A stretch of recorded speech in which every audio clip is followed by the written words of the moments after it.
बिस्मिल्लाहिर्रहमानिर्रहीम। लाखों करोड़ों दुरूदो सलाम मोहम्मद मुस्तफ़ा सल्लल्लाहु अलैहि वसल्लम और आले मोहम्मद पर। मैं हूं उमर दराज गोंदल। मैं आपको बताना ये चाहता हूं कि आज लाहौर से दो परवाजें रवाना हुई हैं। एक परवाज जो है वो लंदन जा रही है, जो वाया दुबई जाएगी, और जो दूसरी परवाज है वो कतर जा रही है। लेकिन जो पहली परवाज मैंने आपको लंदन वाली बताई है, असल वो इंपॉर्टेंट है, क्योंकि आजकल कहा जा रहा है कि वो इतनी आसानी से उनको इजाजत चीजों की नहीं होती। कहा तो यही जाता है कि जो मौजूदा पूरा सिस्टम चल रहा है वो नवाज शरीफ साहब की मर्जी से चल रहा है, या नवाज शरीफ साहब डिसीजन मेकर हैं। लेकिन बहुत सारे लोग कहते हैं कि मियां साहब को खुद भी आज़ादी मूवमेंट की नहीं है, चीज़ों की नहीं है, स्टेटमेंट्स की नहीं है, इवन मीडिया से इंटरेक्शन की नहीं है, तो वो क्या करेंगे। तो आज खबर आती है, और खबर अचानक आई है। आमतौर पर यह होता है कि जब ऐसी कोई चीज़ हो तो हमें पहले से नॉलेज आज हो जाता है कि कोई टिकट बुक हो रही है, जा रहे हैं, ये प्लान बन रहा है। लेकिन ये बिल्कुल आज सुबह पता चलता है जब वो रवाना हो जाते हैं, यानी पहले किसी को भिनक भी पड़ने नहीं दी गई। तो अब सवाल ये है कि अगर इतना सीक्रेटली चीज़ की गई है, या इतनी प्राइवेसी के साथ की गई है, तो क्या यकीन नहीं था, क्या डर था, क्या इम्कान था। वो असल बात यह है, नवाज शरीफ जो है वो आज अपने डॉक्टर अदनान के साथ लंदन रवाना हो गए हैं, एमिरेट्स की फ़्लाइट्स के साथ। और इत्तलात के मुताबिक जी बताया गया है कि उनका मेडिकल चेकअप होगा, और वो जाएंगे बरतानिया, और बरतानिया में उनका 2 हफ्ते का जो क़याम है वो होगा। 2 हफ्ते का क़याम, इस दौरान ज़ाहिर है वो बता रहे हैं कि जी उनका जो मेडिकल ट्रीटमेंट है वो होगा। अच्छा, थोड़ा सा पहले ही चंद महीनों की बात है, नवाज शरीफ लंदन गए थे और फिर वो वापस आए, और उसके बाद आपको याद होगा मरियम साहिबा भी उनके साथ गई थी, जो आगे उनके कुछ मेडिकल ट्रीटमेंट था, तो उस बारे में वो भी मुख्तलिफ ममालिक में गई थी। तो अब नवाज शरीफ जो है 2 अगर हफ्ते वहाँ पे रहते हैं, तो क्योंकि चंद रोज़ पहले वो लाहौर का जो जनरल हॉस्पिटल का आगे एक और Punjab institute of neuro sciences हैं, वहाँ पे गए थे, उनका चेकअप हुआ था। तो एक तो ये मामला है, और ऐसे वक्त में जब एक क्रिटिकल सिचुएशन मुल्क के अंदर चल रही है, सैलाब है, तो उस सैलाब के दौरान नवाज शरीफ साहब जो हैं वो लंदन चले गए हैं। आसिफ जरदारी जो हैं वो चीन में हैं, पहले वो खुद गए, कल उनके बच्चे भी चले गए। तो शहबाज शरीफ जो हैं वो अब से थोड़ी देर पहले वो भी लाहौर के जो ओल्ड एयरपोर्ट है वहाँ से कतर के लिए रवाना हो गए हैं, खुसूसी तैयारे से रवाना हुए हैं। और जो दोहा के हवाले से वहाँ पे आज अरब समिट हो रही है, उसमें शिरकत करेंगे, और मुख्तलिफ जो इस्लामी ममालिक के सरबराहान हैं उनसे वो मुलाकातें भी करेंगे। बताया गया है कि वज़ीरों समेत 14 अरकान का वफ्द आज गया है। वो पाकिस्तान की उनके मुताबिक जी हम नुमाइंदगी करेंगे। चलें, बिल्कुल ठीक है, आप नुमाइंदगी करें जी, आपको कोई इस नुमाइंदगी से रोक सकता है। तो आज एक और भी इंटरेस्टिंग बात है मरीम नवाज शरीफ के हवाले से। एक तो वो आज आप जानते हैं कि जमहूरियत का आलमी दिन है, तो जमहूरियत के आलमी दिन के मौके के ऊपर मरीम नवाज शरीफ साहिबा के जो ऑफिस से बयान जारी हुआ है वो बहुत दिलचस्प है, वो मैं आपके सामने रखना चाहता हूं, क्योंकि पाकिस्तान में जितनी जमहूरियत है वो सब जानते हैं। उनका जी ताकत का असल सरचश्मा अवाम है, और अवाम की राय ही तरक्की का पहला जीना है। अवाम को फिर वोट का भी हक मिलना चाहिए, और उनके वोट की बुनियाद के ऊपर ही हुकूमत मुंतखब होनी चाहिए। तो मजीद ये लिखा कि जमहूरियत के हवाले से कि इख्तलाफ राय जमहूरियत का हुस्न है, दुश्मनी नहीं।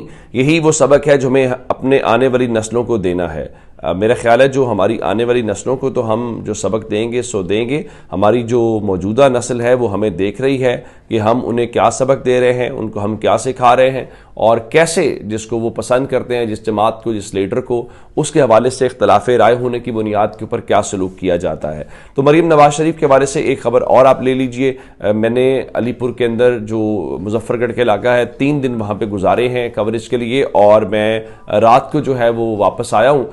तो आज मरीम नवाज शरीफ के हवाले से उनके ऑफिस से मैं ये मालूम पड़ा है कि आज वो अलीपुर जाएंगी, और Muzaffargarh government boys high school जहाँ पे फ्लड रिलीफ कैंप है, जहाँ पे मैं खुद भी गया, वहाँ से कवरेज भी की, तो आज वो वहाँ का विज़िट करेंगी। उसके अलावा इतलात है कि उन्होंने मियाँ वाली भी जाना है, तो चलें, अगर आप जा रहे हैं तो उन बेचारे लोगों की सुन लीजिए। आप देखेंगे तो आपको अंदाज़ा होगा कि वहाँ पे सूरत हाल कितनी ज़्यादा ख़राब है। तो अब चूँकि इतनी बड़ी मूवमेंट हो रही है तो फिर आप ज़रा अडियाला के हवाले से भी सुन लीजिए कि अडियाला में मूवमेंट है। इतलात ये हैं कि चूँकि बहुत प्रेशर आ रहा है अली अमीन गंडापुर के ऊपर कि वो इमरान खान के अहकामात को नहीं मान रहे, या इमरान खान के हवाले से बहुत सारी खबरें हैं।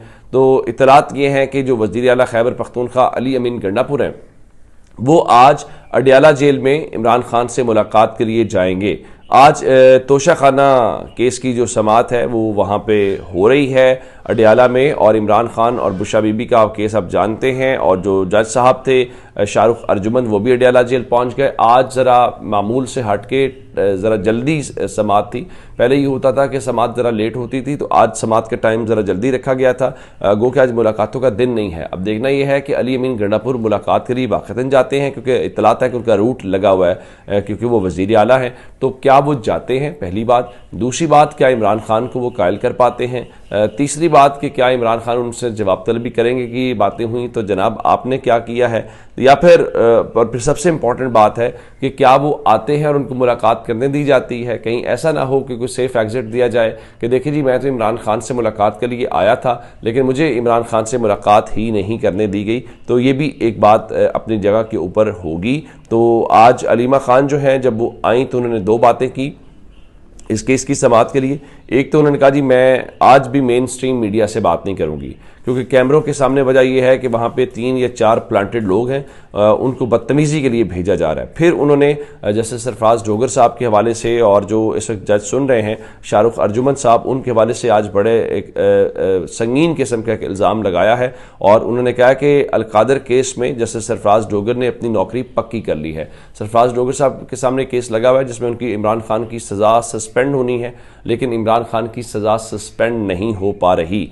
तो उनका जी इसलिए वो केस नहीं सुन रहे, उनको अलकादर में 6 महीने पहले ज़मानत दे देनी चाहिए थी। और फिर उनका जो जज शाहरुख अर्जुमन है और जस्टिस डोगर की आपस में कोऑर्डिनेशन है। अब उनकी कोऑर्डिनेशन का उनका हमें सब समझ आ रही है। हमें पता है कि ये इसलिए कह रहे हैं कि क्योंकि अब वो इमरान खान की सज़ा तो पहले ही मुअत्तल हो जानी चाहिए थी, लेकिन इमरान खान की सज़ा मुअत्तल नहीं हुई। तो इमरान खान को जेल में रखने के लिए फिर क्या करना है, फिर ये करना है कि आप इमरान खान को तोशा खाना 2 केस के अंदर सज़ा दें और अलकादर ट्रस्ट की सज़ा मुअत्तल कर देंगे। तो इस तरह से एक और जो रास्ता है उनको जेल में रखने का वो अपने तौर पे सामने आ जाएगा। अच्छा, इस सब के बीच में जिस तरह मैंने आपको बताया कि अली अमीन गंडापुर के हवाले से उनकी पार्टी उनको तनकीद का निशाना बना रही है, और फिर जो कॉमनवेल्थ की मुबैना रिपोर्ट ड्रॉप साइट सामने लेके आया वो भी आपके सामने है। और इन सब बातों के बीच में ज़ुबैर अली खान जो जर्नलिस्ट हैं उन्होंने दावा किया है कि जो टीवी चैनल्स के मालिकान हैं उनको नई हिदायत जारी की गई हैं। कहा गया है कि जो कॉमनवेल्थ रिपोर्ट है उसके ऊपर किसी किस्म की कोई बात मीडिया नहीं करेगा। तो क्या पाकिस्तान के लोगों को सच नहीं पता चलेगा? अगर पाकिस्तान के लोगों को आप हकायक से दूर रखेंगे तो लोगों का कोई नुकसान नहीं है, किसी और का कोई नुकसान नहीं है, मीडिया एक्सपोज हो जाएगा। मीडिया की क्रेडिबिलिटी के ऊपर लोग पहले भी सवाल उठाते हैं। फिर कहा जा रहा है कि जो पाकिस्तान तहरीक इंसाफ की अंदरूनी लड़ाइयाँ, अंदरूनी इख्तलाफात हैं उनको मजीद कवरेज दी जाएगी। यानी इस वक्त जरा देखिए ना, मीडिया की संजीदगी का अंदाज़ा लगाएं। कल इंडिया पाकिस्तान का मैच था, क्या इंडिया पाकिस्तान का मैच ज़रूरी था, या आपके पास जो लाखों लोग हैं वो सैलाब में डूबे हुए हैं, आपने उनके मसाइल को हल करना है, उनकी बात करनी थी। तो आपको तो फिर कल कमर्शलिज्म के ऊपर आप चल रहे थे, आपने एक लम्हे के लिए उनको वाइप आउट कर दिया और आप चले गए कि अदाकारों के साथ, फनकारों के साथ, गुलकारों के साथ, उन खिलाड़ियों के साथ क्या हासिल वसूल हो गया?